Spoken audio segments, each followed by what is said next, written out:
तक़ूलून मा ला तफ़अलून, ऐ वो लोग जो ईमान लाए ऐसी बात क्यों कहते हो जो करते नहीं हो।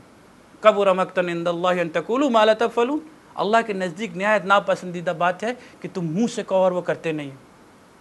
तो आप बताइए, अगर मैं 10 साल से स्टडी कर रहा हूँ, 10 साल से तबलीग कर रहा हूँ और मेरे कौल और फ़ेल में फ़र्क है, तो अल्लाह के नज़दीक तो पसंदीदा नहीं हुआ। इन्नल्लाह युहिब्बुल लज़ीना युक़ातिलूना फ़ी सबीलि सफ़्फ़न, अल्लाह तो उससे मोहब्बत करते हैं जो उसके सफ़ में सीसा पिलाई हुई दीवार बन के खड़ा हो जाए। तो अगर मैं अल्लाह की मोहब्बत नहीं हासिल कर सका तो इन इबादत का क्या फ़ायदा, अल्लाह के गज़ब से तो नहीं निकल सका। तो इसलिए मुझे आपको सोचना चाहिए कि जो कौल और फ़ेल में फ़र्क रखते हैं वो हम में से हैं। मुशरिक की हम बात नहीं कर रहे, बुरा ज़न करने वालों की बात नहीं कर रहे, क्योंकि अगर हमने इंपॉर्टेंस आज नहीं दी तो अल्लाह का गज़ब हमसे दूर नहीं होगा। सूरह फातिहा हम पढ़ते रहेंगे। आगे देखिए, अल्लाह ताला कंटिन्यूएशन में कहते हैं वलद्दालीन, ये कौन लोग हैं जो गुमराह हुए। ये कौन लोग हैं जी जिनको अल्लाह कह रहे हैं गुमराह हुए। गज़ब वाले आपने जान लिया, तो गुमराह लोग कौन हैं। देखिए कुरान मजीद में, क्योंकि टाइम शॉर्ट है मैं आपको बयान कर देता हूँ। सूरह आराफ की 175 आयत में अल्लाह ताला कहते हैं जालिम आदमी, जालिम वो जो अल्लाह की आयत को इग्नोर करता है जानते बूझते हुए, अल्लाह ताला उसको कहते हैं वो जुल्म करता है, इसलिए उसको हम दालीन कहते हैं। मुशरिक इंसान वो जो अल्लाह ताला सूरह निसा की 116 आयत में जो अल्लाह के साथ शिर्क करता है, वो दल्ला दलालन बईदा, वो बहुत दूर निकल गया। एक दालीन वो होते हैं जिनकी वापसी का चांस होता है जो दलाल मुबीन में होते हैं, और एक दालीन वो होते हैं जो दल्ला दलालन बईदा, बहुत दूर निकल जाते हैं जिनकी वापसी नहीं है। और तीसरी कैटेगरी होती है जी फासिक की, he knows the law and he break the law. फासिक इंसान, फसक नाफरमान को कहते हैं।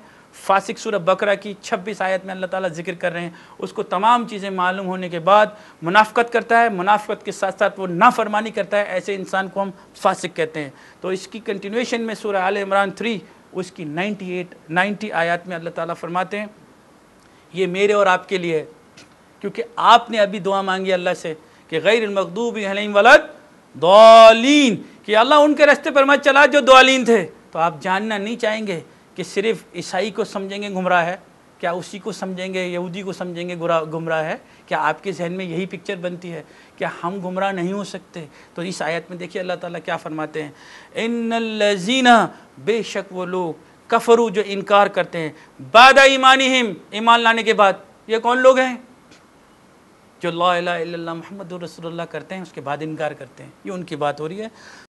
सुम्मज़दादुल कुफ्र, और उसके बाद वो कुफ्र में ज़्यादती करे जाते हैं, यानी एक दफ़ा इनकार करते हैं, वो इनकार करने की वजह से फिर करते ही चले जाते हैं।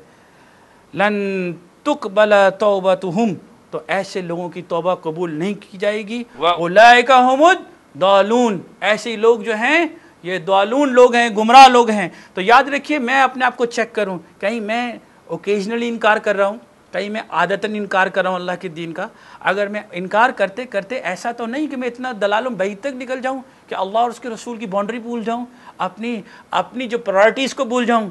याद रखिए, जब तक अल्लाह और उसके रसूल की प्रायोरिटी नंबर 1 नहीं होंगे तो हम नंबर वर्स्ट ही रहेंगे। जो लोग अल्लाह और उसके रसूल की प्रायोरिटी लिस्ट ऊपर रखते हैं दीन की और उसकी मोहब्बत की, और जो मोहब्बत में आप इबादत करते हैं उसमें ना नहीं होती, अगर जो मजबूरी में होती है उसमें सब कुछ हो सकता है, तो वो दुआलीन के दुआलीन रहेंगे। क्योंकि अगर हम इनकार करेंगे फिर करते चले जाएंगे। यही कुरान मजीद में है, हदीस शरीफ में आया है।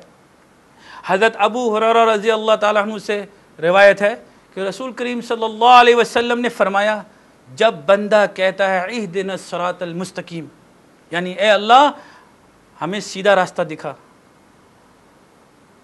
उन लोगों का रास्ता जिन पर तूने इनाम किया, ना कि उन लोगों का रास्ता जिन पर तेरा गज़ब हुआ, और ना ही दालीन का यानी गुमराहों का रास्ता। तो अल्लाह ताला फरमाते हैं ये तीनों आयतें मेरे बंदे के लिए हैं, जो वो मांगेगा वो मिलेगा। अब आप ये सोचिए कि हमने 3 दुआ मांग ली अल्लाह से कि भाई हिदायत दे, इनाम वालों को रास्ता पे चला और दालीन के नहीं। अब अल्लाह के रसूल की इस हदीस के बाद चॉइस मेरे और आपके पास आ गई कि क्या ख्याल है आपका, इन तीनों में से कौन से रास्ते पे चलना चाहते हैं। और दीन में कोई ज़बरदस्ती और जबर तो नहीं है, ये मैंने और आपने सोचना है। तो मैं सम अप करता हूँ सूरह फातिहा को दोबारा से। अल्लाह की सिफ़ात हमने आपको बताई, रहमान, कुरान समझने की तौफीक अता करते हैं, रहीम, गुनाह माफ़ करते हैं, और उसके साथ कंडीशन अल्लाह ताला ने लगा दी کہ اسلم کریں، سرنڈر کریں، اپنے تمام گناہوں سے دل سے معافی مانگے، اتباع کیجئے جو اللہ تعالیٰ نے آپ کو حکم دیا. تو مجھے اور آپ کو اتباع کرنی پڑے گی، ورنہ آپ کی مدد نہیں کی جائے گی. تو کب تک ہم یہی کہتے رہیں گے کل کریں گے آج کریں گے؟ تو اگر آپ ورنہ آپ سورہ فاتحہ پڑھتے رہیے، کریکٹر میں جس دن چینجنگ آئے گی تو اس دن اللہ تعالیٰ نے مجھے اور آپ کو معاف کر دیا. پھر آپ کو بتایا رحیم کے بعد رب پالنے والا. تو آپ کو کنٹینیویشن پرورش چاہیے اللہ کی رحمت، اللہ کی بلیسنگز مرتے دم تک چاہیے، اور مرنے کے بعد بھی جب اس کے سامنے کھڑے ہوں گے اس کو پالنے والا بنائیں گے تو دائیں بائیں نہیں جائیں گے، توکل میں کمی نہیں آئے گی. آپ کی سائیکی کے اندر اللہ کا وجود، اللہ کی آیت کا وجود، اللہ کے رسول کی محبت آپ کو اس مقام تک لے جائے گی کہ دنیا کے تمام مسئلے مسائل کو آپ آرام سے جھیل لیں گے، اس میں صبر کے ساتھ، شکر کے ساتھ، اچھے سکون اور سلامتی کے ساتھ زندگی گزار لیں گے. اس کے بعد آپ کو بتایا تھا دین اللہ کا فیصلہ ہے جو اللہ اور اس کے رسول نے کر کے بتایا. اللہ تعالیٰ نے جو نبی کریم صلی اللہ علیہ وسلم پہ دین دیا اور انہوں نے کر کے بتایا، ہم اس کی باؤنڈریز میں رہیں گے تو سلامتی میں رہیں گے. اسلم ہو جائیں گے تو جھک جائیں گے، مسلم ہو جائیں گے تو سلامتی 1400 سال کے بعد اب ہمارے گھر میں آ جائے گی. ہمارے گھر میں آئے گی تو ہمارے ملک میں آئے گی، ہمارے ملک میں آئے گی تو جتنے بھی غلط کانسیپٹ اب اسلام آج کل دنیا میں ہے کہ ایکسٹریمزم، فینیٹزم، یہ تمام چیزیں ہم کلیئر کر سکیں گے، کیونکہ قرآن مجید میں اللہ تعالیٰ کہتے ہیں وَكَذَلِكَ جَعَلْنَاكُمْ أُمَّةً وَسْطًا، کہ ہم نے تمہیں بیلنس نیشن بنایا. اللہ کے پہاڑ، کائنات، زمین اور آسمان کے اندر آپ دیکھیے کسی چیز کے اندر آپ کو کوئی کمی نظر آتی ہے؟ اللہ سمندر کی تہہ میں بھی رخ دیکھتا ہے، ہر چیز خوبصورت بنائی، ہر چیز بیلنس ہے. اگر یہ سورج چاند ستارے بیلنس سے نکل جائے تو جھگڑا ہو جائے گا، تضاد ہو جائے گا، فتنہ ہو جائے گا، دنیا تباہ و برباد ہو جائے گی.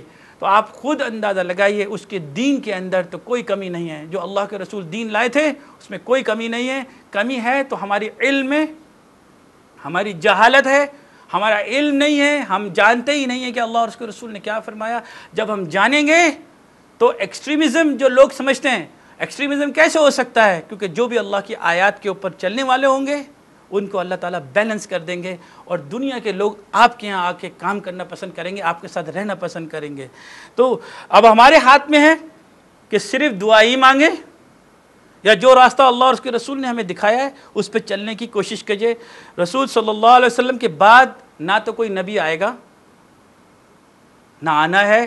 ایز اے امتی میری اور آپ کی ڈیوٹی ہے، ایز اے مسلمان ہر اس پڑھے لکھے انسان کی ڈیوٹی ہے جو اس وقت انٹرنیشنل لیول پر ہمارے دین کی جو امیج ہے اس کو اپنے کریکٹر میں، جیسے اللہ کے رسول نے اپنے کریکٹر میں کر کے بتائی تھی. میں آپ کو ایک مثال دیتا ہوں کہ نبی کریم، ہم نے اسکول میں پڑھا ہوگا، آپ کو یاد ہوگا کہ نبی کریم صلی اللہ علیہ وسلم کے اوپر ایک خاتون کوڑا پھینک دیا کرتی تھی، جبکہ وہ جانتی تھی کہ اللہ کے رسول ہیں، جبکہ وہ جانتی تھی کہ یہ آیات تلاوت کرتے ہیں، جبکہ وہ جانتی تھی وہ صادق اور امین ہیں، جبکہ وہ جانتی تھی کہ اللہ کے رسول نبی ہیں، تو اس کے باوجود کوڑا پھینک دیا کرتی تھی. تو اللہ کے رسول ایک دن جب ان کی طبیعت خراب ہو گئی، اس خاتون کی، اس کی عیادت پر گئے، تو وہ عورت کیوں مسلمان ہو گئی؟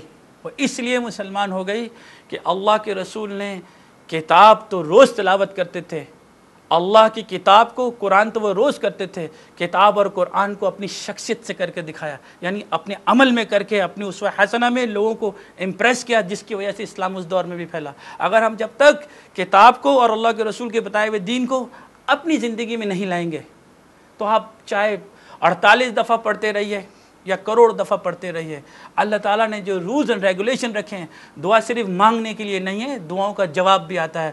ان جواب کے اوپر جب تک میں اور آپ عمل نہیں کریں گے تو دنیا میں کوئی تبدیلی نہیں آئے گی، ہم آنے والی قوم کے لیے عبرت بن جائیں گے. وآخر دعوانا الحمد للہ رب العالمین.